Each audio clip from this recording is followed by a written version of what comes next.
రాజ్యం ఏది లేదు గాని రాణిలాగా చూసుకుంటా అన్నావా? రాత ఎట్లా రాసి ఉన్నా నీతోని మార్చి రాసుకుంటా అని చెప్పినాం. ఇది ఆ సినిమాలో హీరో హీరోయిన్కే కాదు, మన తెలంగాణలో మనందరూ కూడా వర్తిస్తుంది. ఎందుకంటే తెలంగాణలో రాజ్యం ఉన్నది కానీ రాజు లేడు.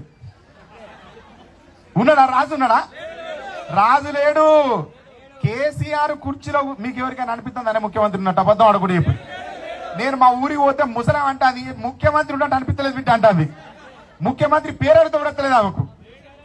ముఖ్యమంత్రి మీకు అనిపిస్తుందా? ముఖ్యమంత్రి లేడు. అదే బాగా గుర్తుపెట్టుకోరు. ఈ పాటలో ఉన్న పరమార్థం మన రాష్ట్రానికి కూడా వర్తిస్తుంది. రాజ్యం ఏది లేదు గాని రాణిలాగా చూసుకుంటా. మీరు కూడా వాడాలి, నన్ను ఒకనే వాడితారా? కాదు, ఘోరం ఇది, అన్యాయం. నాకు మాట ఇచ్చారు మీరంతా. రాజ్యం ఏది లేదు గాని కోట కట్టలేను గాని రాత ఎట్లా రాసి ఉన్నా మార్చి నీతో రాసుకుంటా. స్వర్గం అంటూ ఉన్నదంటే అది నీతోనే ప్రతిరోజు పంచుకుంటా. నిన్ను గన్నా మీ నాన్న కన్నా అల్లారు ముద్దుగా సాదుకుంటా. నీకు కోపం వస్తే నువ్వు గీత గీస్తే నేను దాటనంట.